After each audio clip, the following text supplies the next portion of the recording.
4, 3, 2, 1. Cue music. Brody man, noochie noochies. And look at this shit, the mad fat chick killer.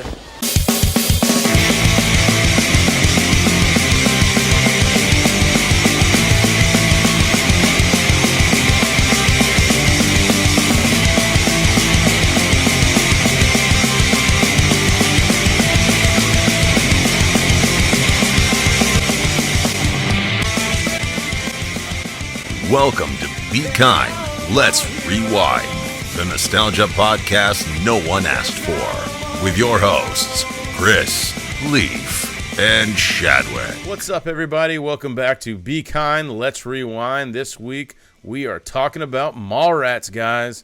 One of our probably most quoted movies in our circle of friends. So this one is packed with so many gems that we use in our everyday lives. Holy shit. If it isn't Montfred. Damn, that's hot.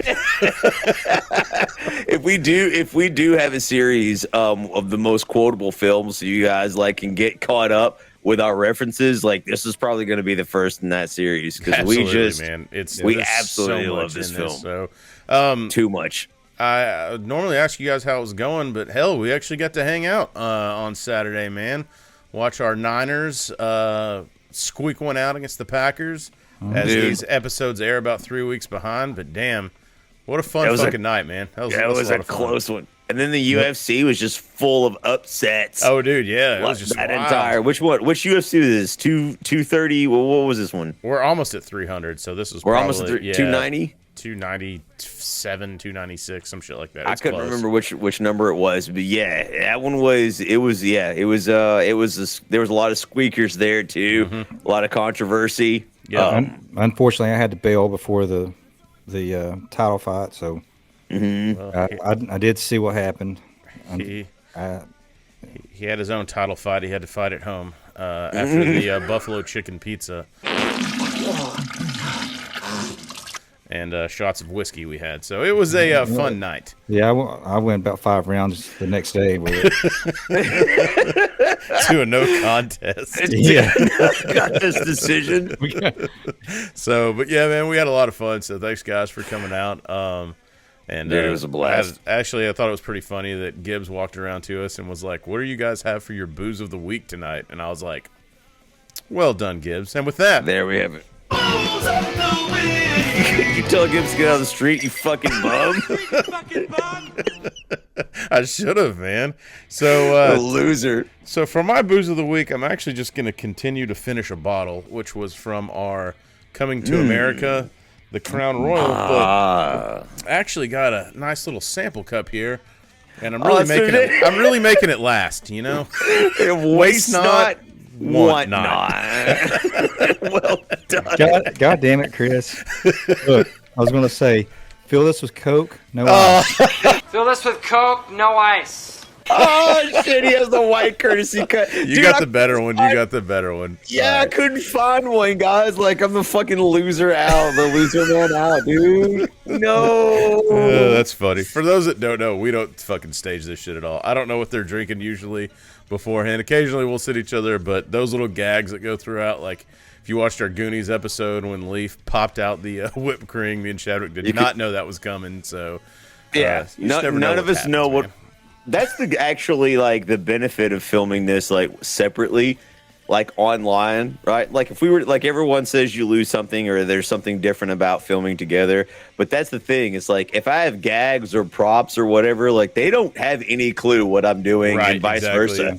Yeah. I don't know that when Shadwick whipped out his fucking Bloody Mary Royale from that Sunday episode, the Batman. We had no idea with he was drinking. So the surprises are you guys are experiencing all the surprises. I can't believe you had the same idea as me. I thought of that today. I was like, this is gonna be funny.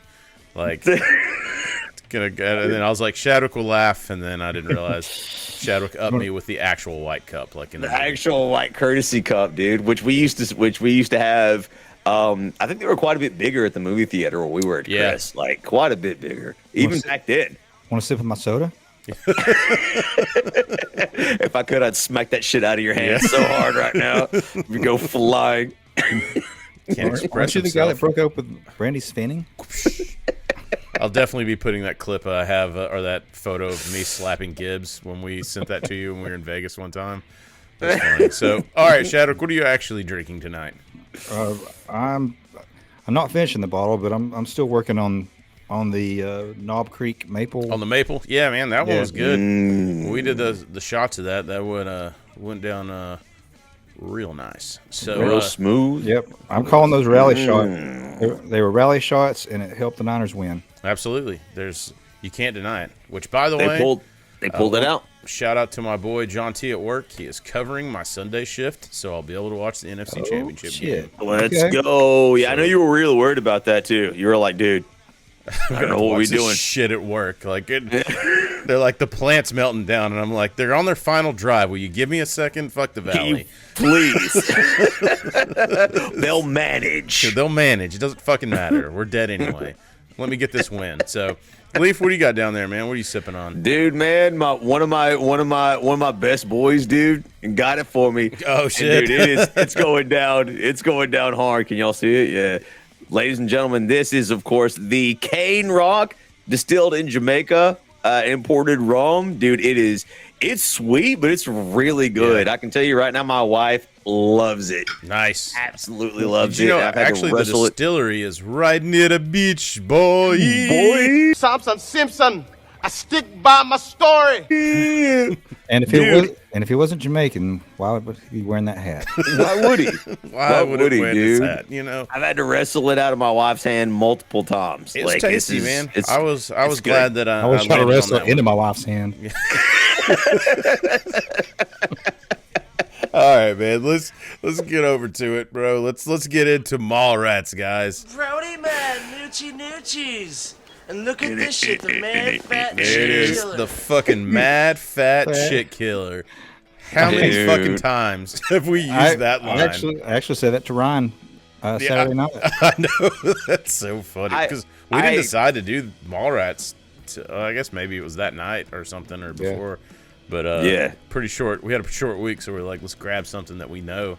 And fun fact, that picture in the background is actually in my man cave. So I got a poster surrounded by the 4 action figures they released. It's a that good are photograph. Really How hard many- to find. How many guys can you fit in your man cave? I've fit at least 4 or 5, sometimes even 6 in my man cave. I like On a- the sound of that. It's a little tight in there when there's that many people in my man cave, but you know, It is. it just But feels it's good. Experience. It feels good good when time. that many people come in my man cave, you know? It's a good time to have. I literally have to fight myself calling people, like when I see anyone, if it isn't, I have to fight myself to not say if it isn't Mon Frere. I know every time. That's like single time. I was like my go-to, before dude. you even like met Shadwick, like Shadwick would use it and you would use it. You're the 2 dudes I knew that use that line all the time. Hey, Leaf. Yeah. Did you ever hear the story about the first time I met Brenda? Dick. Yeah, Dick. No. No, we were hot and heavy on this movie at that time. Yeah. And I just been told like just give her shit as soon as I met her. And, Yeah. Like we sat down, Buffalo Wild Wings, She deserves it. me, Chris, Matt, and she sits down and starts talking, and I go, "Oh, Brenda, will you just shut the fuck up?" This is not the Brenda from the film, by the way. No, if anyone no, is, no, if it's anyone not is completely Shannon Doherty. confused, this is Yeah. not Shannon Doherty. No. Yeah, this is somebody we know named Brenda. Yes, and that is an excellent opening line. And you did really good. You actually did really good. I've known her obviously like for many, many, many years since the outset. One of our friends' ex-girlfriends, Yes. She deserved it. So with that, do you guys remember? And I know that we really fell because, to be honest, when this movie came out, what was it, 95? 90? Fuck. It wasn't really in my radar. Kevin Smith was not in my radar or not on my radar because I guess I was just right outside that age. Yeah, And, I saw this before Clerks for sure. I saw this before Yes. Clerks too, and I actually remember watching this at a guy we went to church with, Jeff's house. We were over at his super religious parents' house, and somebody had rented Mallrats, and we were watching it. I don't remember much about it because I was just 16 or 15 years old, wandering around, probably looking for anything that would pay me any attention at all. And I just remember seeing Jay and Silent Bob though, and I was just like, Yeah. this is a weird movie. And then when I went back and watched it, probably in my 20s, I was like, what is this fucking gold? Like, how did we miss this? Absolute pure gold. 1995. Yeah. 1995 was believe it or not, somehow, like I remember seeing this obviously on video cassette with my friends. I'm pretty sure, if I'm not mistaken, you remember my neighbor Joe? Yeah. Like he actually brought it over one time, and that was the first time we watched it, and he loved it. Of course, he was already like standouts like Jay and Silent Bob are the biggest meme characters. Oh yeah, like for sure. in the show. Much like you guys, I didn't see Clerks before, so they're basically cartoons for all intents and purposes. Both those characters, What and does they're Affleck hilarious. call them a second-rate Cheech and Chong Yes. in Jay and Silent Bob Strike Back. Yeah, and they're Fictional characters. we're so young. This is like we were good kids. We weren't really we're not fucking into pot and shit. into pot and shit, and there's not really any of that in there. So they're like stoners without the stoner, right? Yeah. This is like not Cheech and Chong like you mentioned, right? Which is perfect. Like Affleck roast was perfect because there's not any of that necessarily in the film. They're just these characters, and like they're already like everybody knows Jay and Silent Bob. They're already like people you know and you have in your life, and it's hilarious. So I instantly became a fan of this movie simply because of them. And every time I watch it, I appreciate the other characters more, if not more than Jay and Silent Bob, because Jay of their and Silent nuance. Bob sucked me in initially. Yes, and yes. Jason Lee, like that Yes. fucking sarcasm. So Shadwick, do you remember when you first watched this? Yeah, this was one that I just happened to rent. I didn't know anything about it. I just picked it up. I know I was still living at home because I was watching it like late at night, and I was laughing so hard it woke my dad up. Yeah, it was the final scene, the game show. The game show scene. thing. Yeah. And the first time I saw that, I was just howling laughing. Dude, it's so good though. Like what gets me like with anything, like great dialogue and wit, that'll sell me every time. And this one was just chock full of it. So almost to the point where like some of the lines, especially like TS, will like blurt out.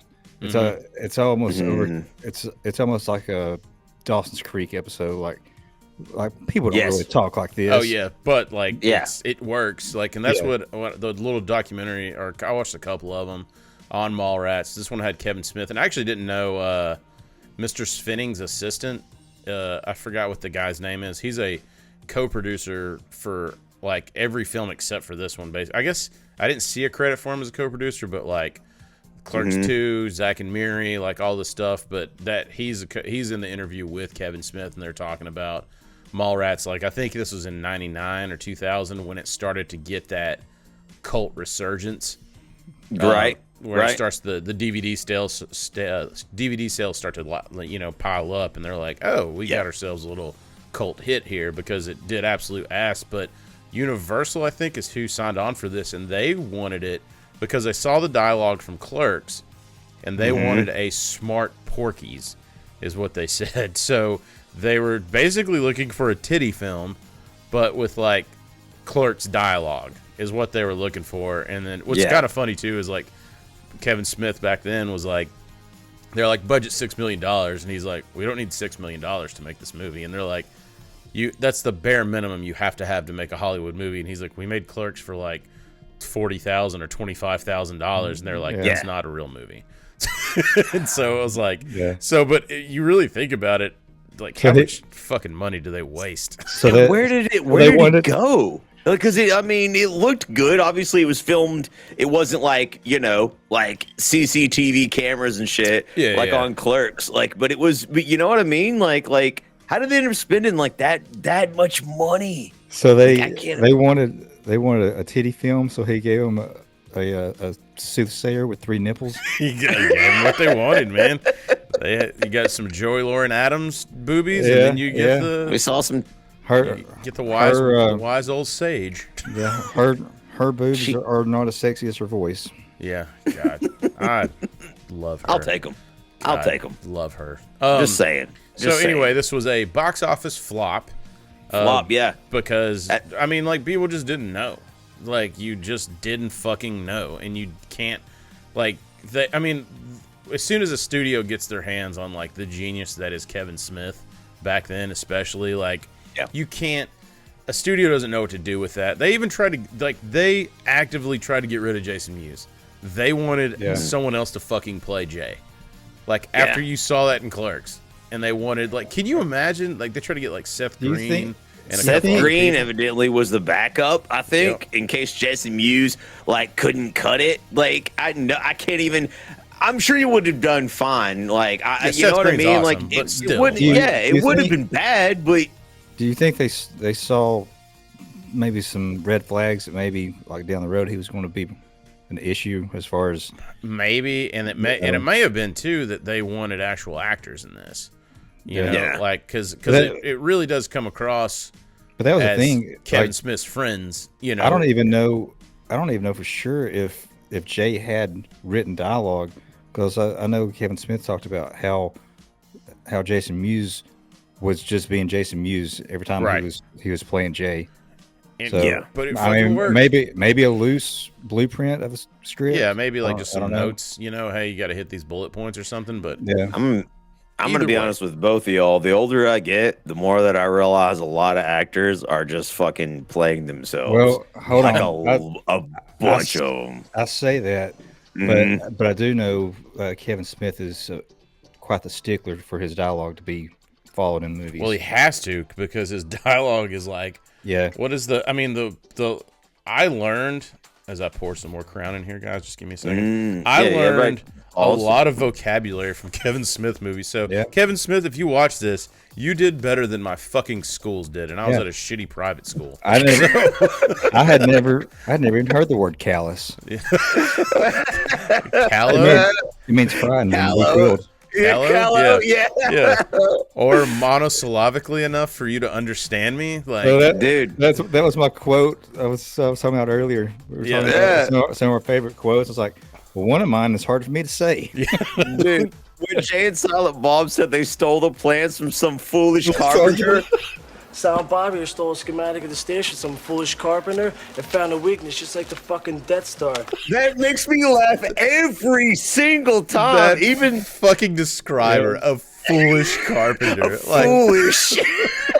I like two potheads using the word what foolish carpenters and like the plans. dialogue moves so like smoothly along, where he's like, you know, they got their diagrams and all that stuff, and we'll get into the whole like thing of the movie, but like then he's just like. He's like, I would do it, but I threw my back out humping your mom. Nooch. like that pause and then nooch. Like, the comedic timing is just throughout this movie is fucking spectacular, man. So it is. Do you have you got a brief synopsis of this thing? I know that it's kind of it's all simple. It's dueling plots, kind of, sort of, that all come together. Yeah. It all kind of coalesces. So I mean, the basic plot is T.S. Quint. Character played by Jeremy London, and his good friend Brody, of course, you know, get dumped by their girlfriends and attempt to spend the day at the local mall to get over their problems. Along the way, of course, they both attempt to make up with their girlfriends when T.S. finds out his girlfriend's dead.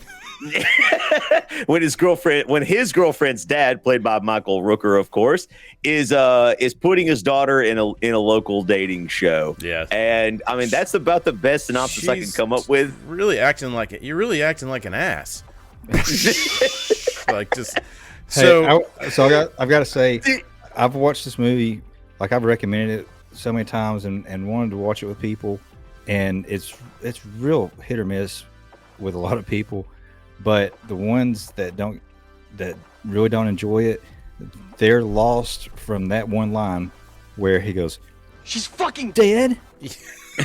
I don't know if it's the way the sound is mixed. Like It throws people off. I guess. And I mean, like, Brandy Sfinning and the guy from Dazed and Confused both do the like the grab their nose, they're dejected, and they're like whatever. Which, by the way, isn't she like fucking like from Europe or some shit? Like, she's got like an English accent, but when playing like Brandy Sfinning, it really fucked with me when I saw her in an interview.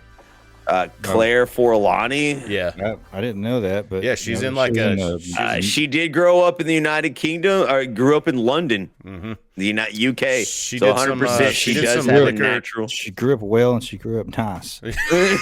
With Indiana Boys and then Indiana Nights. But unfortunately, she does like to leave her socks on when she makes whoopee. Whatever the fuck that means. Well, that's unfortunate. What, like fucking?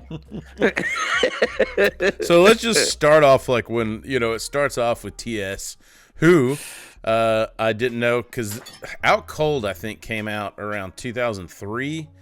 I don't know if you guys, I know, Leaf, you're familiar with that movie. Shadwick, I don't know how familiar you are. I was like, oh, cool, like it's Jeremy London again, not realizing that they're fucking twins.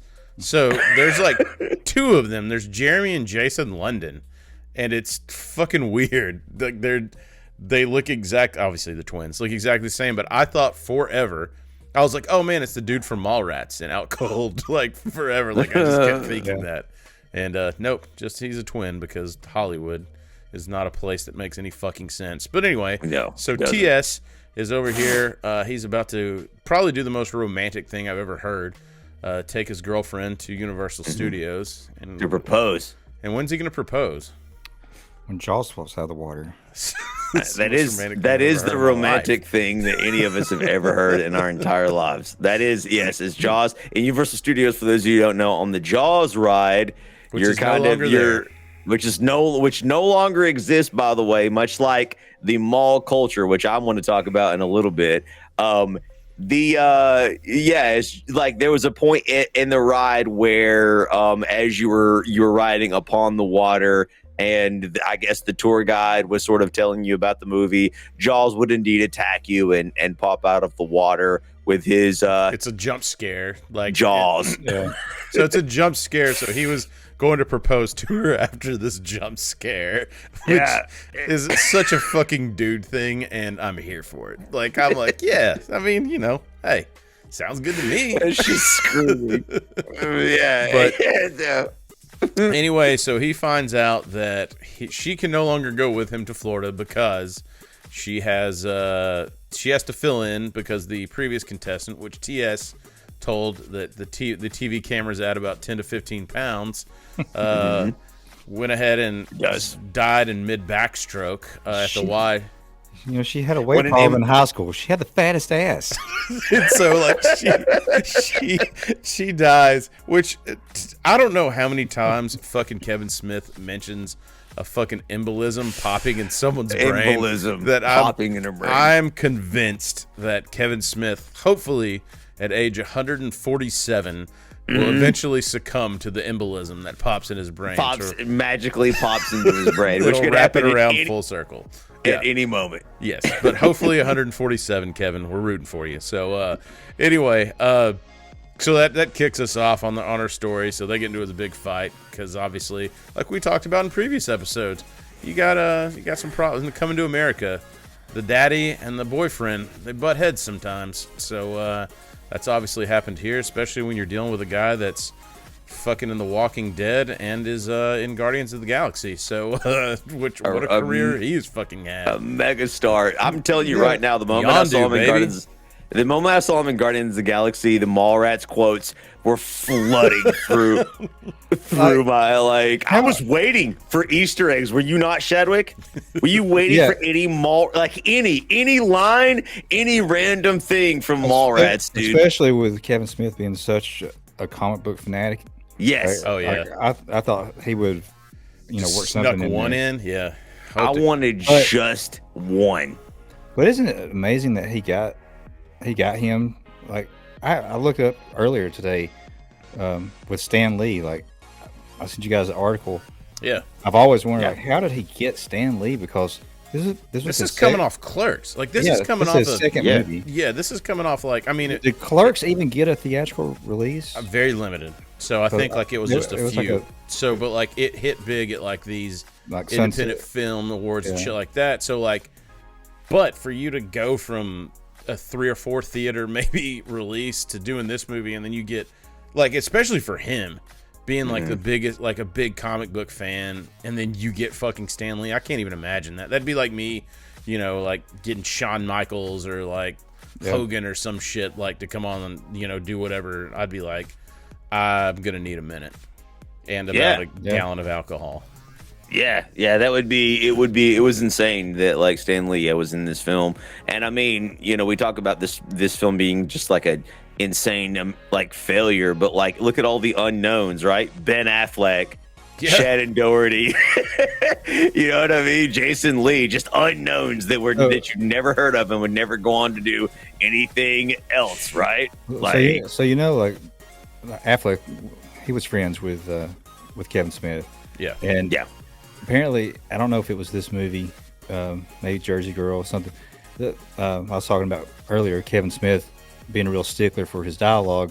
Apparently, like Affleck was wanting to change something, and Kevin Smith makes the joke in one of his little speeches. Like maybe it's a night with Kevin Smith. Maybe he's like, what? Yeah, I told him like if you want to write dialogue, write your own fucking movie. So he did, and it was Good Will Hunting. But so Affleck, I think I heard that story too. Affleck was trying to throw like inside. It would be like if one of us were in a movie and we wanted to throw out some inside jokes that would make it on the big screen that we would pick up. And he's like, "Let me say this so like my boys will pick this up." And Kevin Smith's like, "No, you don't even have boys. What are you talking about? Like, stop that." Now he's broken up. They're not doing the makeup breakup bullshit anymore. Nah, she dumps him, right? And so he runs to his boy, dude. What, like we all do, man. Yeah, man. And his boy is also experiencing some. He's entering the framing business as well. And Shannon Doherty plays. It's Jason Lee, which Jason Lee is head and shoulders my favorite fucking character in this movie. Yeah. Like, love his dialogue. Right from the very first scene, the very first line, where he's asleep and she gives the little knock on his head and he goes, "Sweet fucking Christ!" Fuck it all. He's already. And God, and I totally relate to him too, because I used to do what he's doing in that game, where he's searching for the Sega controller because he paused it when he went to sleep. Because there was no like, "Hey kiddos, you couldn't fucking save it and go to bed back then. You just had to keep going." And so he's looking for the controller, and he has the line that me and Shadwick said, which I said to a dude at work that had no fucking clue. There's a dude at work with a Hartford Whale hat on. And I was like, Hartford? No shit. Yeah. And I was like, Hartford, the Whale? They only beat Vancouver maybe 2-3 times in a lifetime. A lifetime? Like, and he was like, huh? And I was like, you ever seen Mallrats? And he's like, no. And I was like, all right, man, you have a good one. Oh, big gulps, huh? All right. Well, see you later. Well, see you later.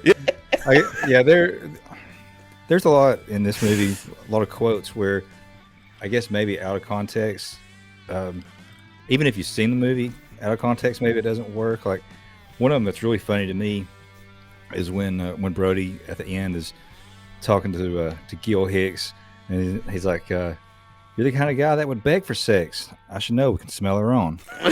I've used that line a lot, not with just like beg for sex, but like any sort of like insult, and I'd be like, because it's kind of funny is like you insult somebody, but then you insult yourself, and they never know how to fucking take it. They're like, But a lot of people don't understand that, not the reference, but just the phrase itself. Like, like we can smell her own. Like what? Yeah. How do you write this? Like, how do you get the genius dialogue that's in this? Like, and I don't know. Kevin Smith's obviously like a super fucking smart dude, but just this dialogue like throughout, where you can continually watch this movie over and over, as all three of us have, and just still laugh and still pick shit up because there's just so much crammed into an hour and a half. I mean, the dialogue is one thing, but the timing and inflection from the actors is great too. Yeah, especially with Jason Lee. You know, like when. Like I even like when Brenda's dumping him, and she's talked because he, won't introduce her to his mom, which they should have just done part 2. He introduced her to his mom, and his mom didn't like him, or didn't like him, and they broke up anyway. Anyways, yeah. So she, she goes through this whole thing, but like when she's trying to think of like the navigator, like she can't think of the phrase navigator, and he's like, the navigator, and she's just like, yeah, and then she's, but his room, we talked about recreating the Coming to America room, but his room with all those posters and shit, so fucking cool. Had the Comedy Central neon light, I believe, in there. Like so that the 90s, the original Tremors poster, that shit was like insanely awesome.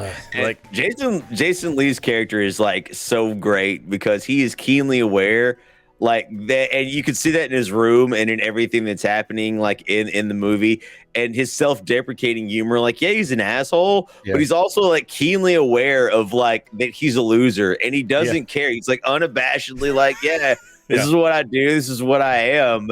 And even though he does grow and kind of change a little bit and recognize, hey, I have feelings for this girl as we go forward in the movie, he's still just unabashedly himself, and there's something admirable about that. And when he's talking about all the stuff that she still has of his, like my remote control, a copy of Punisher War Journal.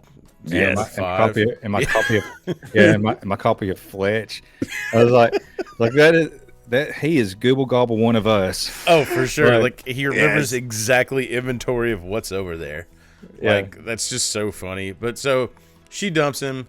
TS comes over, which one of Shadwick's lines. Actually, I've put it in a couple of our previous episodes. The touch not, lest ye be touched. When he's coming downstairs, you see his massive comic collection downstairs. Like just the box. Remember the white boxes? That used to have. Oh, yeah. Did you have those? Did you guys have those? Still got them. That's awesome. I mean, I have a box of some stuff that is 50-50, but like, like I really appreciated a lot of his attention to detail. And as Shadwick said, a lot of those comics are like bagged and boarded and like taken care of. But like, this man is obsessed. He tried to teach him to read comics. I tried comics. to teach you about comics, but you want to play Little League. This is so funny. Like, it paints such the picture. Like, lifelong friends. The other dude obviously played sports. Jason Lee read his comics. So they decide, all right, He's a little persnickety. Yeah, so they're like, hey, man, we all... Wasn't it in that scene, too, where he's just like, let me ask you something. Did you fart in front of her before y'all broke up? He's like, they roast the shit out of each other immediately. I gotta say, I'm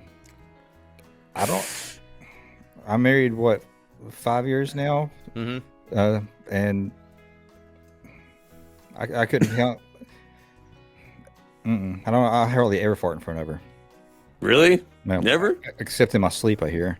Yeah, I'm sure you do that. Go the other way with it, and we have 3 dogs, so I usually will just like do a loud blast and be like Phineas, which Phineas weighs about like 6 pounds. So Julie one time was like, if that was Phineas, he would have rocketed across the floor. So I was like, that's why I married you. Yeah, so we have a 90-pound boxer, and when he farts, it sounds like he's blowing you a kiss. It's just like. Yeah, but why is it so quiet? I don't know, but it smells like burnt hot dog water. It smells like a Limp Bizkit album.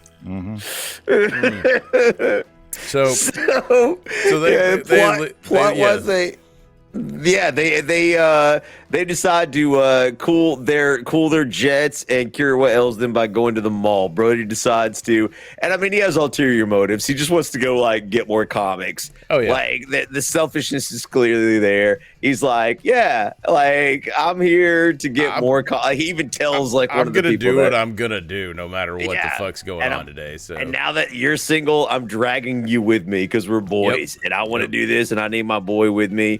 So they both go to the mall. So let's stop there. And this is It is the most 90s mall you've ever seen. Yeah, they even did a good job with the actually in those action figures I have all across over here. They have reference to some of the made-up stores that Kevin Smith did in this movie. But let's stop and let's talk about the fucking mall, guys, because back in the 90s, man, that was so much fun, man. It was like when Leaf got his license, I was like first place we went 15.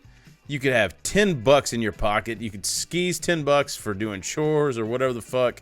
We could go to the arcade. We could go to Taco Bell, and we could still see a fucking movie as a matinee. Yep. We would get there right when the mall opened too. So we'd go play our Mortal Kombat 2, I think was out then, or maybe Mortal Kombat 3. Playing some arcade games. Go get our Taco Bell for lunch, and then go catch like a 1 or 2 o'clock movie. Smoke a bowl. Then go smoke a bowl. It was unbelievably 90s. But you also had like the record stores there. You could go rifle through some CDs to see if there's anything. They had a used bin too that you could get stuff for cheap. Well, that's where the namesake of the title comes from, right? Like there was so much free shit you could do. Like you could actually go there and hang out and spend no money. If you were broke, you just had the gas money to get there.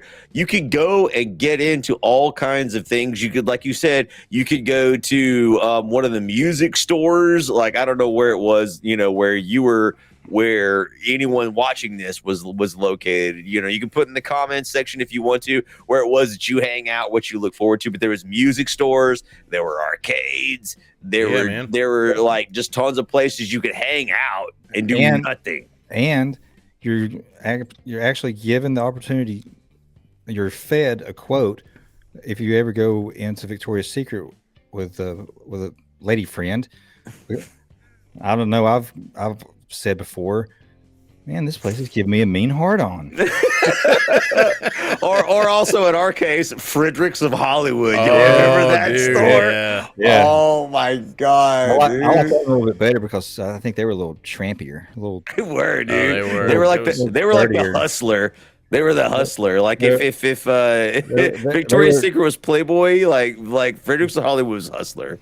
God, So like it was the one that Tammy Lynn's there. Oh, for sure.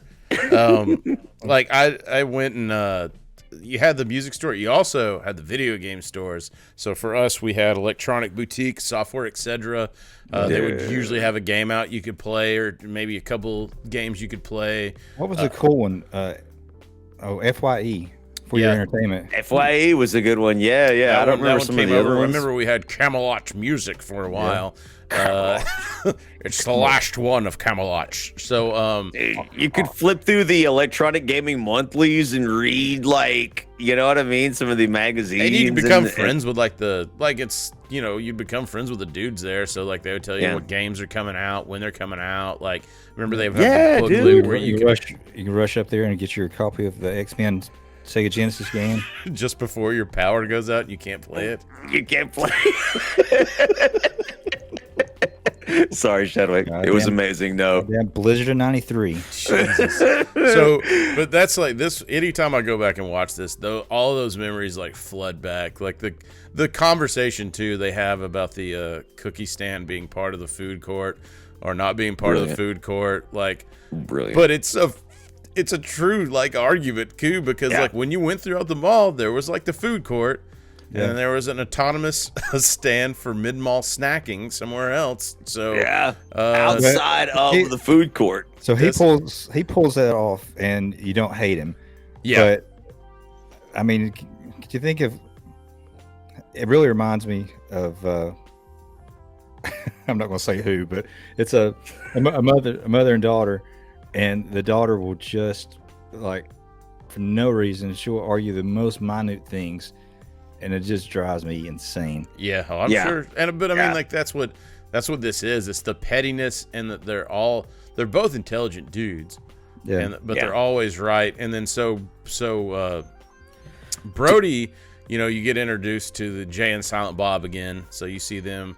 They're in front of, which by the way, I forgot. Remember when there were fucking pet stores in the mall? You could go to a pet store in the mall. Like they would have puppies that were probably bred at a fucking mill. Kitty. Yeah, and they were all in there. And I can tell you right now, watching this with my wife, who is significantly younger than I was immediately like, I want to go shopping here.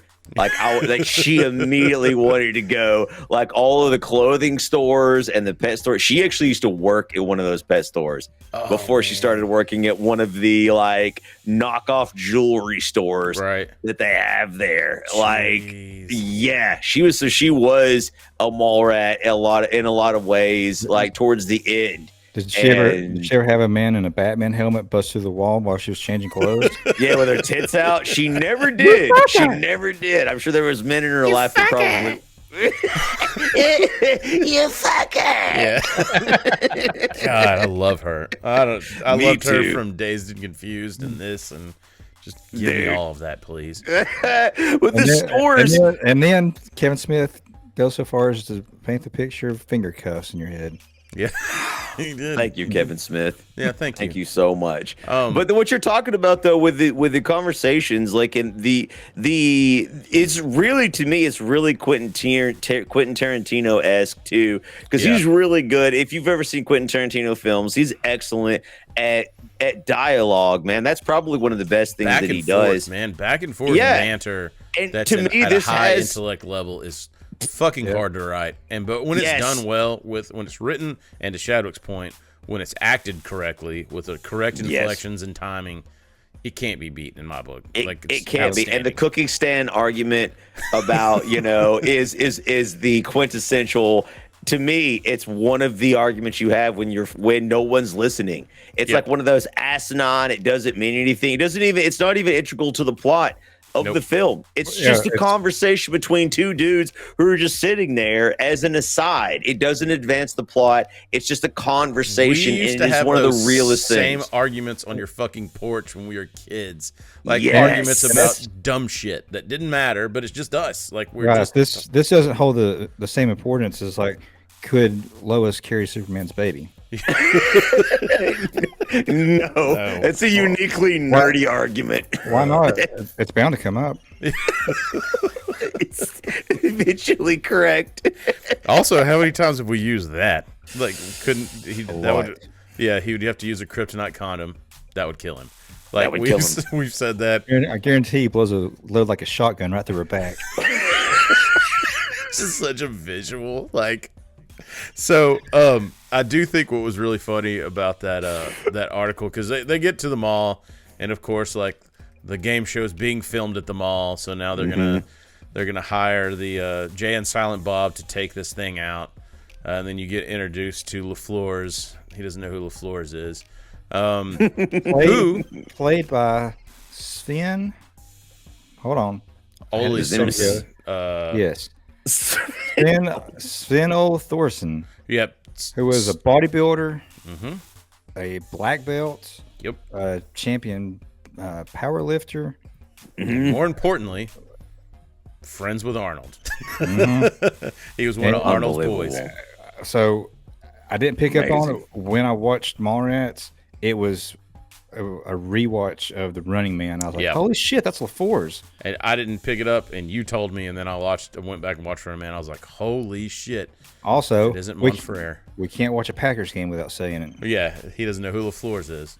So in this part of the movie, we basically meet multiple characters. Like you said, we meet, of course, Jay and Silent Bob, who Brody hires, I guess you'd say, or influences to destroy the dating show that's happening at the mall. Who, of course, is that it? Everyone did that anyway. Exactly. TS's girlfriend is acting in. He wants it destroyed so that if he, of course, can get a chance to talk to her, get back with her, and of course propose to her. And how did they know where the pen was? Dude, because they got the plans from some foolish carpenter that just they stole the plans from the foolish carpenter, bro. Foolish carpenter, Yeah. And so that's where the cartoony, you start seeing these weird blueprint schematics that are just cartoon drawings of Jay and Silent Bob attempting to destroy the stage. Because no stage, no game show. No stage, no game show. That's clearly. That fucking shit when Because is the first one the quarters in the sock, or is the Batman one the first one? It's the quarters in the sock. The quarters in the sock. Like, you put a fucking roll of quarters, and it's like you'll kill somebody with that. Yes, that is a blunt force trauma weapon that can cause lethal damage. And you just see Jay has got his sock off, and he's pouring quarters like into it to give the silent bomb to throw. And then that little kid comes up and gives yes, which is one of the. Dude, Leaf, how many times did you like someone come up and Leaf's like so many times I do that to people, just randomly, just be like, down and they flinch. Yeah, just randomly. It's one of my favorite things to do when I was younger. So Silent Bob pisses a kid off, and he ruins their first attempt to destroy the stage by just rolling a fucking truck. Yeah, just real like a cart. So truck. cartoony, but so good. Like just so goofy. Hey, of course, we did skip over my Brody's running into Ben Affleck's Shannon. Oh yeah, asshole from Fashionable Mill. Yeah. Oh yeah. Oh, we're gonna talk more about him. But yeah, because they bump into him early on, but like there's reoccurring characters. Yeah, like it's just a little foreshadowing. But so like the quarter shit is foiled.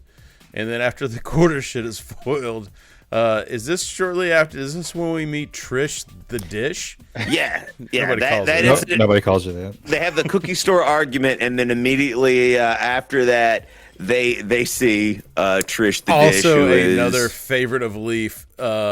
Because of this movie, when someone was holding something like out in front of them, he would always slap it fucking out of them. And a quick sidebar to this story that I know Leaf's gonna love me telling.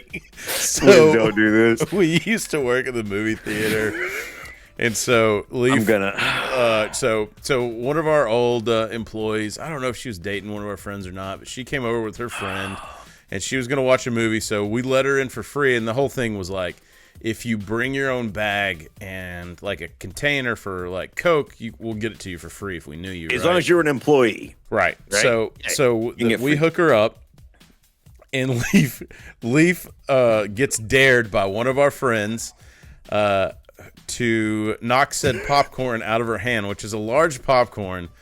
So much so that, and I was like, someone's got to fucking clean it up. So our friend goes to get a broom and dustpan. So he's standing next to Leaf with the broom and dustpan as the girl walks up, and Leaf's like, hey, let me holler at you about your friend, acting like he's interested in the friend that she's with. And she's like, oh yeah, and she like gets closer, and he knocks the popcorn out of her hand. It spills everywhere. She immediately starts crying and runs into the movie theater. It's awful. We had to go in there, bring her new popcorn, Coke, apologize. Like she was in like tears. Like she was humiliated. Like, I mean, the popcorn goes flying everywhere. And she goes, you fucking asshole. And she's like, got tears streaming down her face. Yeah, she runs into the theater. And I was like, I was like, dadgummit. I was like, but here's the thing, as Chris said, it was free. There was no reason to act like that. So I fill the thing. I get her a new bucket, a brand new thing. We fill all the back up. I bring it in there to her. He apologizes. I'm like, come here, man. And she comes over and she's like, you humiliated me. And I was just like, why? It was fucking free. And I was like, here, man, here's more popcorn. If you had knocked it out of her hand a second time, I felt so bad. We dude. did talk. Actually, our friend that originally suggested it did suggest the second knockout of the hand. Yeah, he was like, when you hand it to her, smack it out of her hand again. But being that it was in a crowded theater, I was interrupting the movie to bring it to her. We made up. We're still friends to this very day. She forgave me. She was humiliated, funny, but it was so still funny. I don't care. There's very few.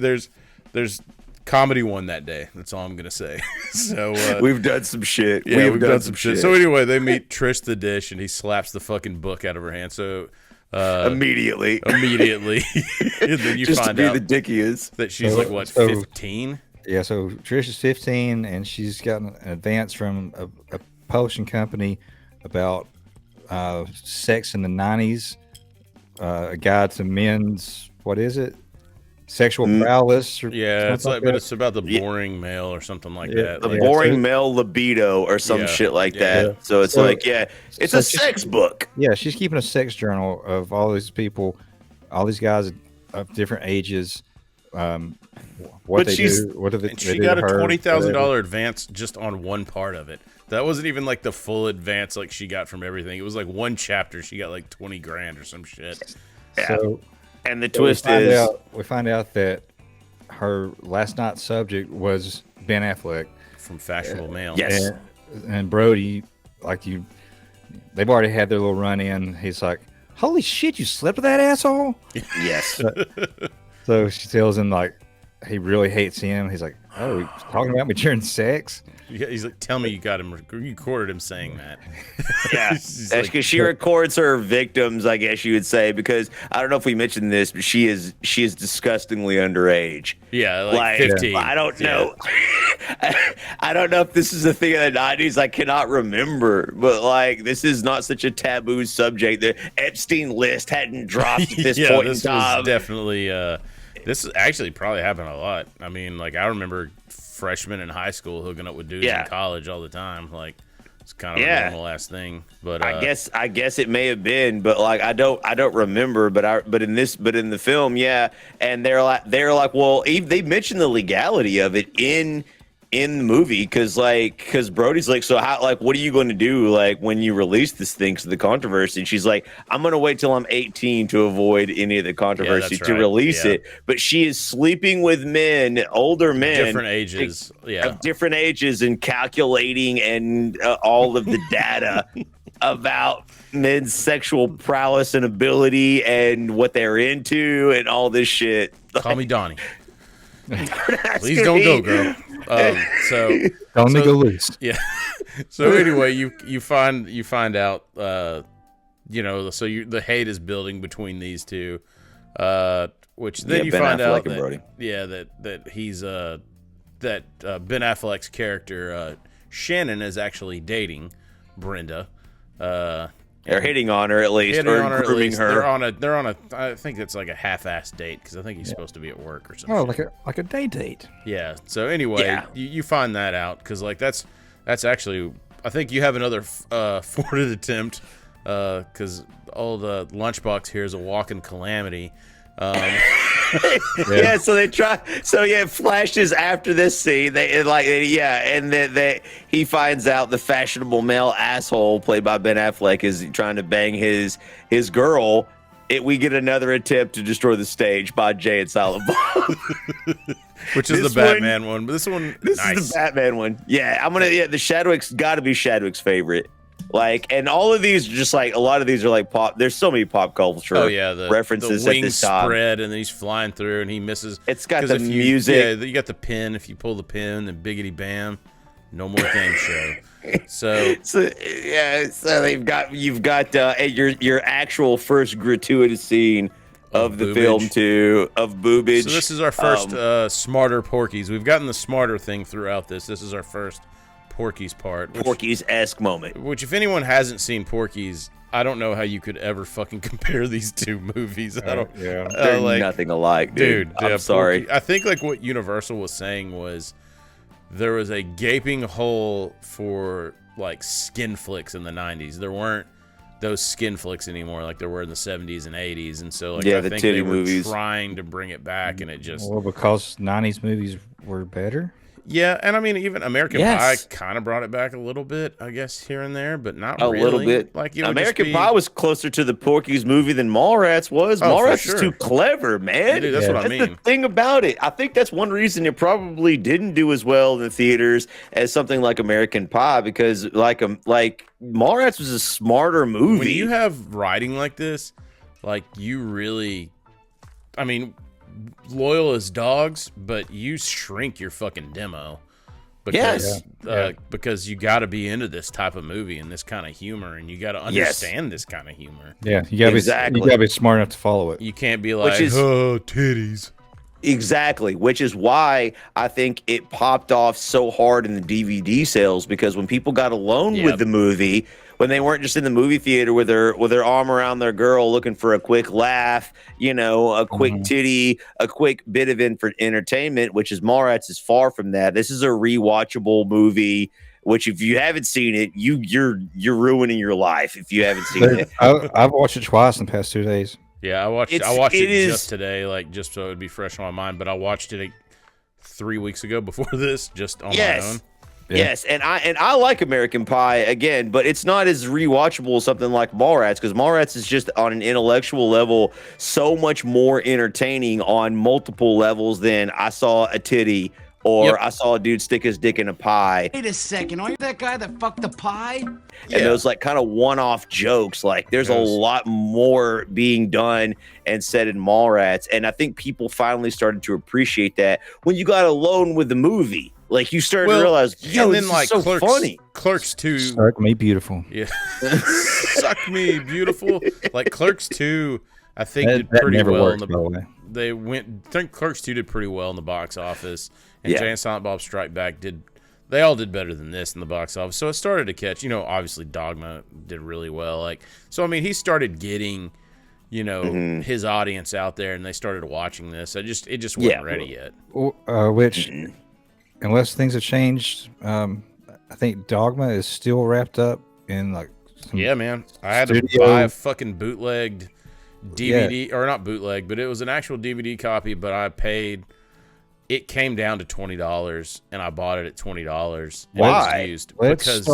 Let's start a petition right here, everybody. Like and subscribe. We'll put a free petition Dogma, together. Man. So it's the studio has it in litigation, basically. Yeah. So it was under the Epstein, or not Epstein. It was under the Weinstein litigation of movies. So you'd see Weinstein's name at a lot of. He was named from the beginning of a shit ton of movies, right? But for whatever reason, that's not. So Kevin Smith doesn't own it and can't get hold of it because it's tied up in this litigation. So it can't be on any streaming service. They offered to sell it to him on any streaming service. I believe they offered to sell it to Kevin Smith, but at an astronomical rate. I'm sure. Yeah, they're not going to do it for because fuck them, fuck critics. They can kiss my whole asshole. But you have I think that the problem is. Because in that litigation, normally you can't find something streaming. Last resort, everything you can buy online. You can buy it on Amazon or on Apple TV or whatever. They'll have it. It may cost you. Sponsor our podcast. Yeah, sponsor our podcast. But it may, you can buy it, but you can't buy Dogma. You can't find that shit anywhere. It's nothing. Not on TV, not on any streaming, nowhere. So I bought it on DVD in the chance that. It's what Moonlighting was until about 6 months ago. What? The old Bruce Willis and I remember Moonlighting. Was it caught up in litigation too? I don't know if it was litigation, but it was something about ABC Studios owned it and just wouldn't release it. Gosh, it's kind of like moonlighting, isn't it? My favorite lines. Yeah, from Ninja Turtles. All right, man. So let's get back on track. So we get the failed stage, and then failed stage attempt. Yeah, I think this is when Brody throughout this has run into his Renee. I think his girlfriend. Actually, her name is Renee. I keep calling her Brenda. Hey, real quick. So when Jay and Silent Bob they're running away from LaFour's, they go and hide behind the table where TS and Brody are sitting, and Jay says, "Damn, that dude's faster than Walt Flanagan's dog." Who? I say that because Walt Flanagan is a real person. He owned the comic book store where Kevin Smith went when he was a kid. They were friends, and he's in this movie twice. He has a small cameo. Yeah, 2 small cameos. The most recognizable is at the comic book store, right? Or he's the one that's like, "Tell him, Steve Dave." Right, and the other one is when they're setting up the game show podium. But you were actually, honestly, until HD 4K and all that shit, you really couldn't see it until you had clarity in the screen now with such high definition. You're like, oh shit, that dude's faster than Walt Flanagan's dog. But yeah, so they actually have a show, I do believe, on their comic book guys or something like that. They had like some show on network TV, I think. So I always thought it was funny that like he used his real name as a reference in the film. The guy's in the movie. In the film, yeah. And then I don't know if the story about his cousin Walter is supposed to be him also. Also, I think that he was in Clerks 1 too. I may be wrong on this, but was Walt Flanagan the guy with the eggs in Clerks 1? That's like looking for the perfect egg or whatever, like the perfect dozen eggs or whatever the fuck. Anyway. Walter Flanagan evidently really did have a dog. He purchased a tiny puppy during filming and named it Brody. And Nice. let it run around the closed mall set, and it's in the empty parking lot where she ran around so fast she looked like a little hockey puck, quote unquote. That is where Jay's comment comes from. That someone was running around faster than Walt Flanagan's dog. That's awesome. And it was just an inside joke, and Kevin decided to keep it. So you're right. He had dual roles in Clerks too. He was the woolen capped smoker and the Eggman. Okay. Gotcha. So anyway, so Kevin Smith, I think that this is where the Universal was like trying to kick Jason Mewes out. Maybe because I think that it was starting to become, hey, this is like the Kevin Smith's Friends show, and maybe that was part of it. I don't fucking know. Also, what I've learned, I do know this for a fact, that in my lifetime I've learned that movie executives don't know what the fuck anything is in real life, and they're awful human beings most of the time. So I know that for a fact. So I'm sticking by those guns. So, that is a safe bet. They sure can ruin a movie. Yep, absolutely, man. So, all right, so we jump back. Is this where we get to the elevator scene? Yes. So the elevator scene happens where Jason Lee, Brody, and Renee, they kind of TS, as a boy will do, runs the fucking interference, as we've done many a times at parties, me and Leaf. Run interference on whoever may be the gatekeeper, and then let the other guy go in, pull the goalie, and let's see what happens. So, anyways, and it happens. So he bangs her in the elevator. Yeah. And then I want you guys to know, when I got divorced from my ex, I played that little clip of him dancing. His post-coitus dance. Yeah. Passionate. Yeah. It was just like, I not only like posted that on all my social media, but just ran it constantly in my head for like a week. It's the victory dance. That's the champagne of victory. We've all felt like that. We've all felt like that, man. So he does this. And then so Ben Affleck's character is gonna Shannon's gonna kill him, and so he ends up finally catching up to him, right? Alone in the back alleys of the mall, which I don't know if you guys have ever. I've been privileged to go back there a few times to just. I never worked at the mall, but had some friends that did, especially at the movie theater. There's these corridors. I had to go through one time. I actually got locked in the mall. Oh Jesus! Like it closed and. Like, I don't know, I just, by a couple minutes missed, like, the gate came down on whatever department store I came in. Yeah. So, the security guard's like, everything's closed, man. You'll have to go out this way.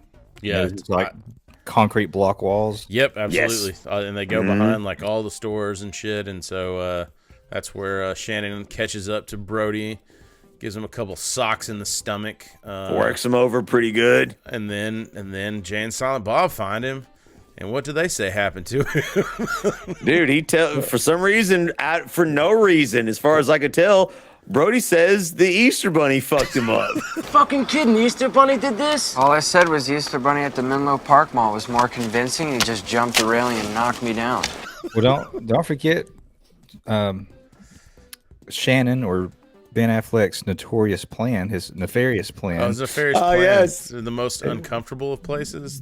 Yeah, he likes to take women that are just out of relationships and use their vulnerabilities to fuck them in an uncomfortable place. The back of a Volkswagen? Like the back of a Volkswagen. Somewhere women tread. That's so funny though. Like that running joke keeps happening. Everyone's always like the back of a Volkswagen. Like, I don't understand. But so that is an uncomfortable place to be. For instance, it is. So it is. anyway, so Jay and Silent Bob, what does he say that he thought that the other Easter Bunny was more convincing, the other mall, and then Jay and Silent Bob, like, you know, he's fucking dead or whatever, and they just like go off, and you don't think anything of it. Like, No. so he's beat up. You're like thinking, like, okay, how's he gonna get her back? They're mad. They're mad like the respect guys. Yeah, And, respect. Yeah, he's a fucking dead man. Yeah, it's just so One of my favorite boy's name. So it just cuts, and it's one of me and Leaf's like, we've seen this movie together a bazillion times, and when it cuts to that Easter Bunny scene, like the line that gets me is, "What the hell is this?" The little girl. Bye bye Easter Bunny. Bye bye Easter Bunny. She's so cute. And then Jalen and Silent Bob show up, and then just the scene is them pushing kids, and it's this ominous music, and they're wearing black and trench coats, Dude, and it's just the creepiest thing ever. And so they confront the Easter Bunny and beat the ever living shit out of the poor bastard. God, and as they're beating him, like Jay is like, "This one's for Brody." This one's for Brody, which we've used so many times. Another line that we've used, like when we're acting like we're beating somebody up or doing some shit, we're like, "This one's for Brody." Like, so many lines in this are used over and over again by us. But so after the Easter Bunny, this is another thing too I realized about this movie. Yes, I remember the lines more than I remember the order of the lines. Because we've used the lines so many times. Like, I know the plot. Like, I can tell you what happens, but I get it out of order because, like, one scene that I talk about will remind me of another line, and that leads me to another scene, and then that'll lead me to another line, and then, like, you can just get lost because of that. So, like, it is kind of filmed that way now that you mention it, though, because, like, there are so many, like, subplots going on. Like, already at this point in the film, like, we're moving along with the plot, but we already skipped over the point where they find out Stan Lee is going to be signing autographs in the mall. Yeah. There actually is just too much in the film going on, and there's so many different subplots, right? And that actually has an influence on the plot there too. One side red. Tell him, Steve Dave. So many like quotable lines. Leaf, we worked with a dude at the movie theater. We named him One Side Red. Because of this movie. That was his name because of this movie. And we called him One Side Red. We called him One Side Red. And little known fact, he was in F&A for the very beginning as well. Right, yeah. Because he was a trumpet player. Was he not? Yeah, he was a horn player. I think he was a horn player. I just giggled like a little girl when you said that. Dude, we called him that, man. Like, because we all had nicknames, right? Like, I was Doc X. Chris was Tony Marinara. Gibby was Gibby the Bunny. Yeah, like Ronnie was Particle Man, and this guy's name was One Side Red. Yeah, we also had Big Beautiful Bastard. Oh yeah, remember him, dude? There was so many, and we all had nicknames like and we were geniuses. Still, were just holding on to that. But we were theater rats. We weren't Mallrats. But this so much of this movie reminds me of my childhood because like it influenced a bunch of, well, not even childhood, young adulthood, I should say. That's like when we were kind of coming to our own. But so, I mean, from that age, I mean, that's our early 20s. That's how much of an influence this thing had that early that we were, because he used that One Side Red. Kevin Smith's used that. That and you have Ethan. How do you pronounce his last name? That was Suplee. Yeah. So when he was in, he can't see the 3D picture, which was a big we thing. also skipped over. Yes. Yeah, but like he can't see that. Too. Damn it. Yeah. Evidently, nerds have actually like frozen that scene, used Photoshop manipulation, there is nothing in that image. Nothing in there that I can see. I used to be able to see those too. To Chris's point, I thought when it was on HD, I was like, I'm gonna be able to see it, but yeah, I don't think you can't because according to this, there is actually there's nothing in the image. It's not would be one hilarious of those. is if it was mermaids doing some lesbian shit. Big titty mermaids. You just need a fatty boom batty blunt. See some sailboats, some of the big titty mermaids doing some of that lesbian shit. One of my favorite thoughts. Like, just it doesn't stop, man. But people so haven't seen you this gotta, movie, we they gotta haven't- break this here. You gotta tell the fucking Stan Lee story, Shadwick, because you sent me the article. So how Kevin Smith actually landed Stan Lee for this fucking movie? Oh, I don't know. I didn't read it. Anyway, he had I just very quickly like went over it. But same here, but so he had a friend. He had a friend that the new Stan Lee, and conversed with him regularly. Said that he had written him in this movie, and he was like, no, like, I'll definitely reach out to him. And as soon as he did, Stan Lee was like, yeah, man, like, give me a call. I want to talk to this guy. And Kevin Smith is like, holy shit. Which just goes to you think he show, had, like anime eyes, like yeah, like, and so he talks to him, and this is like, I thought this was really cool, kind of an insight to Stan Lee, which I've always heard great things about Stan Lee. People that have met him. But Stan Lee's only problem was that he said at the end of the dialogue's fine, but he needs to make sure that it's a joke or a story he made up because of his wife. He didn't want people to think in real life that there was another woman outside of his wife. Like, even though he's basically playing a caricature of himself in this movie, he was that, like, devoted to his wife that he just said. And, of course, Kevin Smith's like, whatever the fuck you want, man. You're Stan Lee. We'll rewrite the whole script for you. I heard that he and Mick Jagger were neck and neck on how many women. last I heard he was way ahead. He was way ahead. Damn, that's hot. He's just so... Well, even Stan Lee's delivery where he's like, of course, the Green Goblin showed up and pumpkin bombed the hell out of the place. Yeah, I know, like, everything he says, Yeah. he does the same inflection when he tells the Mick Jagger line, too. Yeah. Like, where he gives that comedic inflection or whatever. But Yeah. it's just so funny to me that it's like, it's freaking Stan Lee. And I think that's one of the first movies that Stan Lee acted in. You know, he went on to have, like, Probably. cameos in all the Marvel stuff. Yeah, but, like, I don't think. Before that, I don't think he had ever appeared on camera. But to so, my like, knowledge it's either. just so funny to me that, like, they did all this, and, you know, Brody's freaking out, and so now he's like, after he's talked to Stan Lee and all his questions, so think, is his, like, dork made out of, like, Orchard Rock. And he Mr. talks to- Fantastic. There's a whole body stretch. it's all Later about on- their dicks. Later on, Stan Lee's like, I think he has a problem with superhero sex organs. You might want to get him some You help. might want to get him some. And PS just nods like, yeah, I know.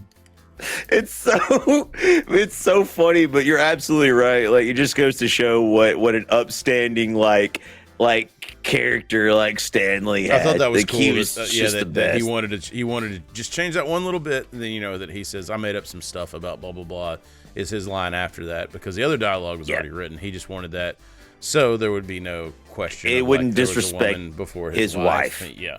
Yeah. So, and I believe this leads into them getting busted, right, by the like when he's gonna go talk to what's his Brandy's Mr. Svenning.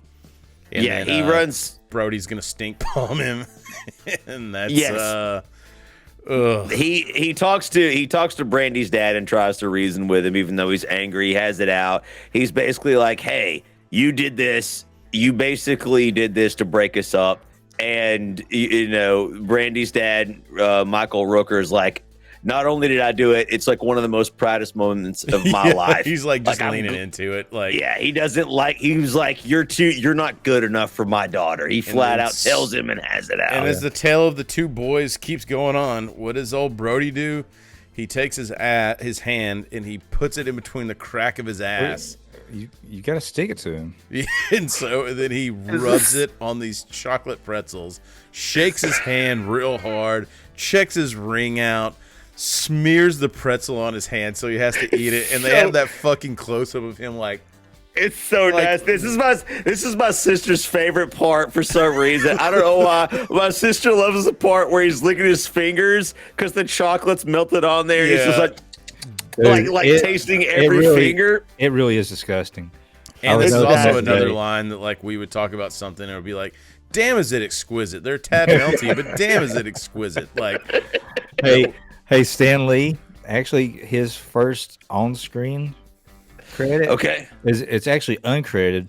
He is the jury foreman in the trial of the Incredible Hulk.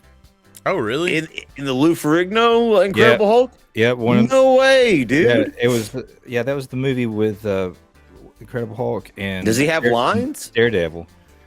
So now after this happens, Mr. Svenning has them arrested, yes, kicked off site, and this is when Jane, Silent Bob make the heroic save to old LaFleur's good old Arnold's buddy gets whacked in the back of the head. Dude, he gets his skull cracked by a baseball Which also, with a baseball bat, they fucking run. So then they go to a different mall. Son of Jor-El. Yeah. Kneel before his eye. What is that from? Superman 2. Superman 2. All right. Yeah. All right. I the knew Christopher. You guys would know. The Christopher Reeves classic Superman. So they 2. go from that quote. Terrence Stamp was Zod. Yeah. So he had some great lines like, "Why do you say this to me when you know I'll kill you for it?" So you have the Superman 2 line that leads you into the chase, which is great too, because Jay's like, yeah, like the Three Stooges shit, and he runs into the corner, which is another one. Which I know it's a Batman line, but I used to always quote it from Mallrats when I'd be like, "Where do you get those wonderful toys?" Like, because his toys are more realistic. Yeah, like the vibrating fingers. It's just he pulls it out, and he's like the comedic relief of that shit. Like, he pulls out a blow-up doll. Yeah, an entire blow-up doll out of his pants, which is so cartoony and Bugs Bunny shit. That kind of reminds me of like Batman 1966, where like he would have everything you could ever think of would come out of his belt, like bat shark repellent. Dude, he had everything on the utility belt. They used it as a plot device to basically get him out of anything that he needed to get out of. No, you know what? You're right though, Chris. It is like a cartoon where they would pull a mallet out from behind them. Yep, exactly. Like 4 times as big as their body. Dude, so they get away. They zip up, and then LaFleur's can't find him because he's got to go find his buddy Arnold. They got to go fucking lift weights in a gym somewhere. You know who LaFleur's is? He doesn't know who LaFleur's is. So then they go to this second-rate mall, which we all know in Chattanooga was Northgate Mall or probably Eastgate Mall before it was shut down. I would say, it was closer to Eastgate Mall. So Eastgate Mall is a shitty place in Chattanooga, Tennessee. I think it still exists, kind of, sort of. But anyway, so they go to this shitty mall. You know, the comics don't have... But you know what was outside of Eastgate? Lionel Playworld. Oh, it was. That's Lionel's Playworld was. Yeah, Mention that? They had a kangaroo instead of a giraffe. All right. They had a kangaroo instead of... I think that was important to mention because Shadwick was like Lionel Toys, and I was about to be like, not to be confused with KB Toys or Toys R Us. Wow. Which we did have one of those in our mall. Yeah, we had a KB Toys in our mall. Yep. So they go to this shitty mall. The shitty mall has, the comics are not properly taken care of, which Brody takes a shot at them. It's a flea market, right? Oh, absolutely. It is. Yeah, it's in essence a flea market. And then you find the lovely lady that's gonna send them back on their rightful hero's journey. She's the oracle of the film that sets them back on the right path. Which I love about this scene is the twist that Brody is the one that wants to go in there so fucking bad. He doesn't even have any money, of course. Right. So he's like, TS is gonna have to pay for it. He gets in there. By the end of it, TS is the one that gets the knowledge and is like, yes, thank you so much. Like, why aren't you doing this elsewhere? And Brody's like, let me get out of here. Let's get the fuck out of here. What are we doing? She has 3 fucking nipples. He just low key wanted to see some breasts, and just he's just a dirty dog. But dirty dog. You're right. You dirty dog. So you're right. They switch places by the end. TS has actually got real knowledge, despite the third nipple titties.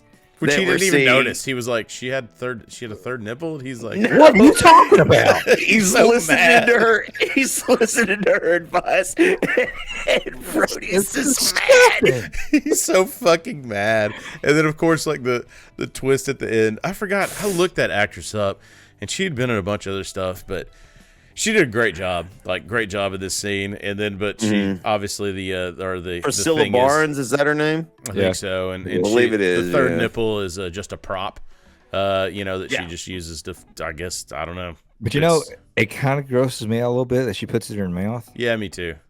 It kind of reminds me of that scene from The Goods when David Koechner has a stripper in his lap and she takes her heel and she starts sucking the heel of her own, and then he's just like, "That's disgusting." He's like, David Koechner goes, "That's disgusting. Don't get me wrong, I have an erection." God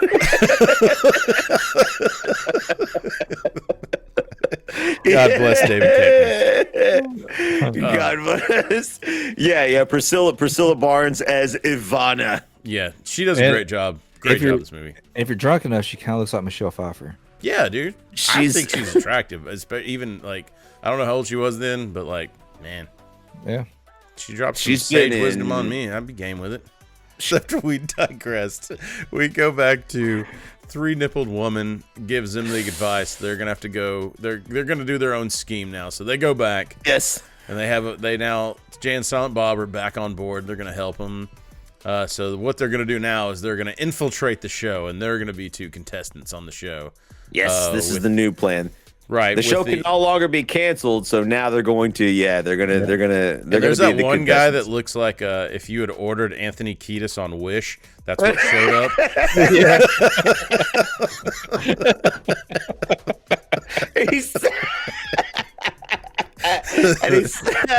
He sounds like he plays Dungeons and Dragons every weekend too. That's my favorite part.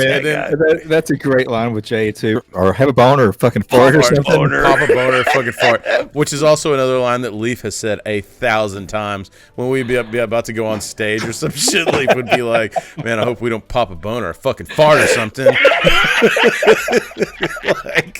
When we're about to go play a show or some shit. It's just so funny because it's anytime. Hey, you guys know, like you guys knew each other a long time before I came along, but it was really helpful to me to assimilate with you guys when I found out that you were also Mallrats fans. Because, oh yeah, man, dude, it helped. Because there's not a lot of people that can quote this shit like we do. We started at the truck company. Yeah, we did, and I mean, I just remember it was an instant connection. So I mean, I guess we kind of owed Kevin Smith a thanks, buddy. A debt of gratitude, bringing people together. Yeah, man. Teaching me some vocabulary and bringing me into some friendships. So thanks, man. It's just one of those movies, man. It's just there's just so many captivating moments, and the thing about it is it's so identifiable to young adults. We've all had girlfriends, we've been in emotional turmoil, and there's just so many hats that you wear as a human being. And the characters in this film are so relatable and identifiable. And by the time you're in your 20s and even in your 30s, you see all these characters. You've met all. Yes, you've seen them all. You've seen LaForge. You've seen Brandy Svenny's dad. You've seen Willem. Willem is your buddy that you're not close with necessarily, but he's just him. Always. You know him. He's there in the background. Yeah. You hope he's doing well, but he's just a weirdo, dude. Yeah. There's so many different people that you meet that are absolutely these characters. That reminds me, I need to text Ronnie and tell him not to do my shoulder workout. Yeah, please don't injure any more of our friends. So backstage, Jay takes care of business because all it took was a fatty boom batty blunt, and then he knocked out Anthony Kiedis and the other guy, and then so they take their place, which is when this scene when they're on stage, and the whole back and forth in the fucking game show is what Shadwick referenced earlier, where he was belly laughing and his dad walks in and it's turn that music down. Get a job. Yeah, I just remember this scene because Brody's one-liners and his fucking back and forth is insane. So there's supposed to be 3 guys. It's the dating, Two- what was the show called? Like, not this one, Sure. but it's based off of whatever the fuck, the dating game, right? Yeah. So there's one girl, and she doesn't see the 3 guys. She just asks them questions through the curtain or whatever. But so 2 of the guys got knocked out, and Brody and TS take their place. The 3rd guy still goes on stage, not really understanding what's going on. Which is great too, because the 3rd guy is Gail Hicks from Clerks. So Yes. he shows up. So for people that had seen Clerks that went to watch this movie, it's a nice little wink and a nod on top of the Jay and Silent Bob throughout the movie. So I thought that was kind of cool that he was here. And he plays himself like, how are you supposed to be here today? Yeah, like, he is absolutely Gail Hicks is all over this film. And I did forget about there is that one drug scene, because I mentioned before there's not a lot, of drug scenes, but this guy's like sort of like this straight edge like character, and I don't know if he's late. Like, do you remember why he doesn't partake in the drugs with Jay and Silent Bob? And he's just like, what happened to them? And then so he shows up late, so he doesn't get into all the hijinks with Jay and Silent Bob, which takes the other characters completely out and allows Brody and TS to take their place in the dating show. And I forgot about that scene, but Gail Hicks is one of the ones who maintains, and he's just the nerdiest fucking guy. And then Brody just makes it his personal mission to just take this dude out. Him. Yeah, and because Gail gives if you've ever seen the dating game, like, it's people give these fucking generic, that jackhammer line that he gives, it's such a you always have cheesy dudes like that on these shows. His kiss is like a jackhammer. He's in with a little pressure. When he's done, you're not the same. You're changed. You're changed. Where do you come up with this shit? Even the lines are actually cringy. Like, it makes you feel just like, this is so bad. But even out of the gate, like, when he's like, TS isn't the wittiest guy in the world, so he's just trying to get Brandy back. And then they ask him, like, and she's like, suitor number 2. And he's like, can you call me second suitor? Because suitor number 2 sounds like a bathroom code. like those little lines, like, where he's just like, she's like, what kind of noises do you make while making whoopee? And he's like,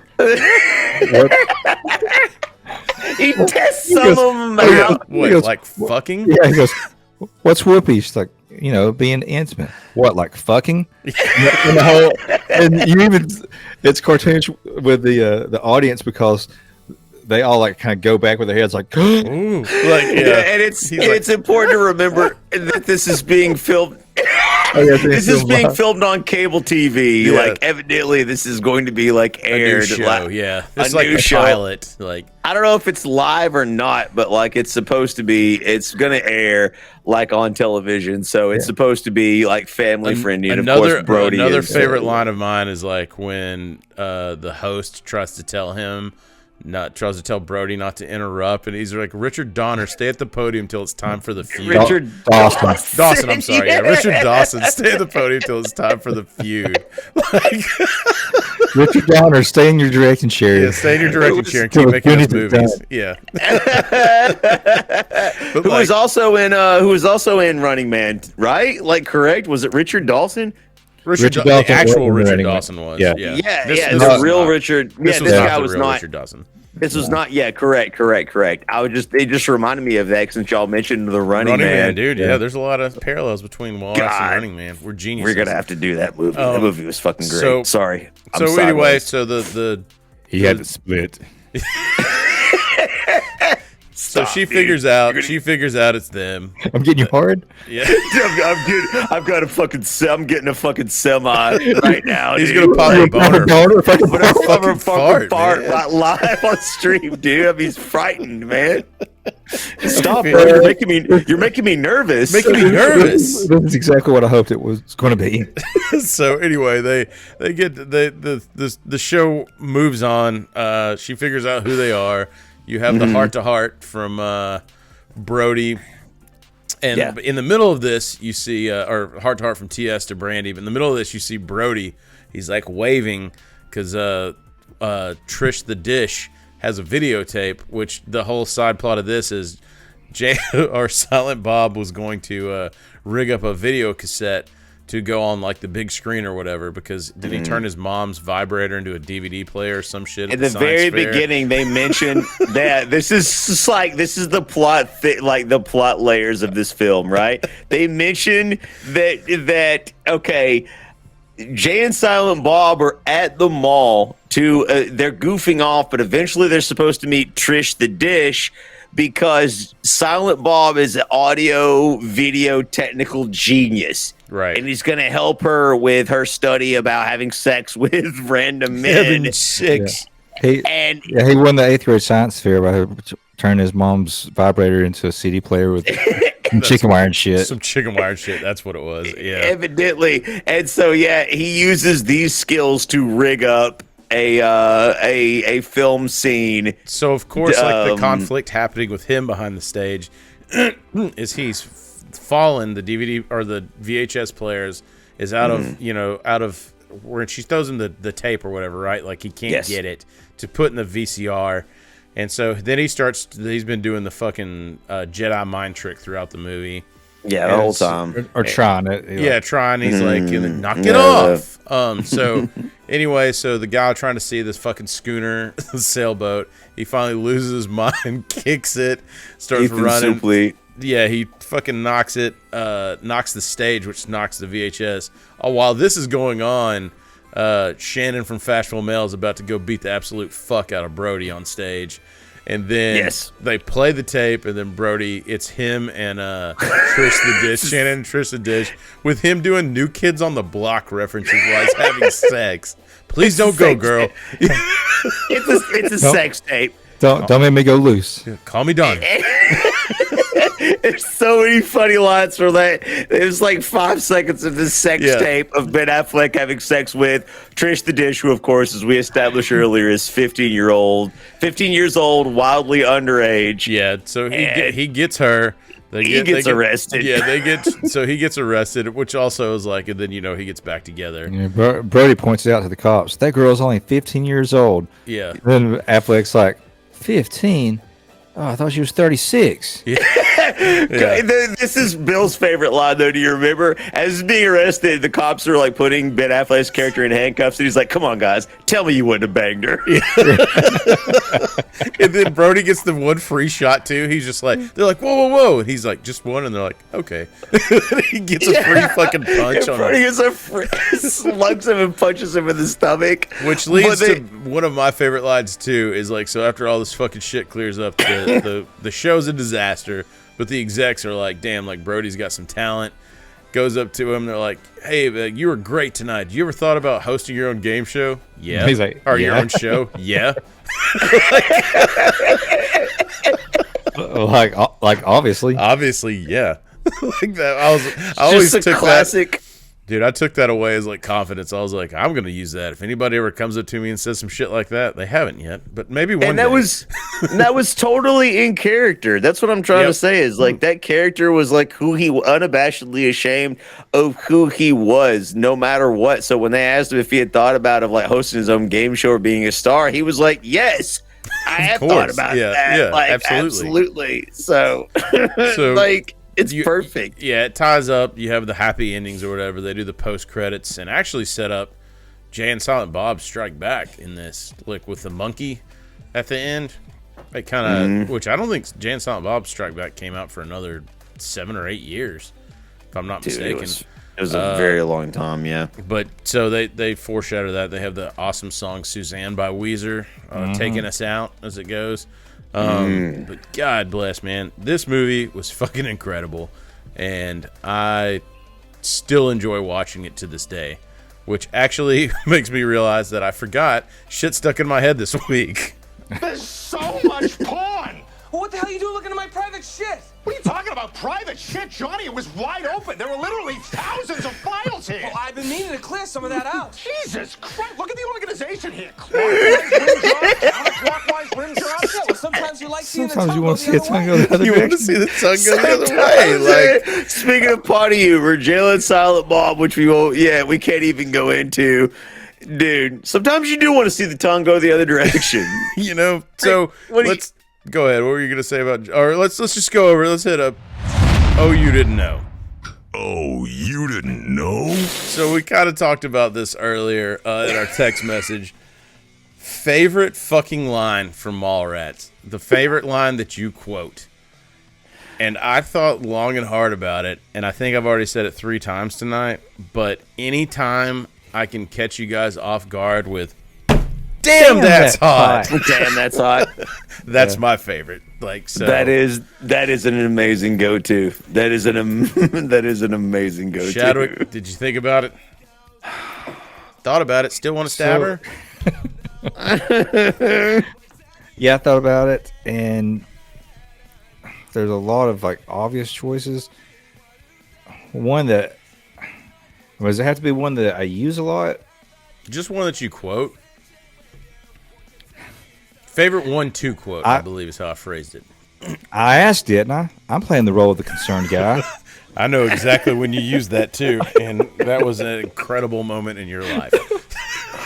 I'm playing the role of the concerned guy. That's an excellent quote. He legit used that, and it was awesome. Leaf? 100% without a shadow of a doubt. We mentioned it earlier on. We've gone through so many quotes. Everyone's long forgotten it. My favorite quote by far that I use more than anything else is, well, if it isn't the mad fat shit killer himself, Monfrere. That is the one I use more than any other to like address all of my friends. And you have all heard it as I've addressed it to you. Times, that is how when I see anyone come up, it's one of the first things that pops in my mind because that's like in Mallrats, they're like coming up on, you know what I mean? You always say either, well, if it isn't Monfrere or there he is, the mad fat chick killer. Holy shit. Holy shit. Yeah. Sometimes I mix them up. Holy shit. This is the mad fat chick killer himself. Like, I say both of those. We got to throw some honorable mentions out because there's just so many. Like, I think we already said where Brody's talking to Clayton at the end, and he does the where do you come up with this shit? Yep. Also, when he's saying that he saw him kiss someone.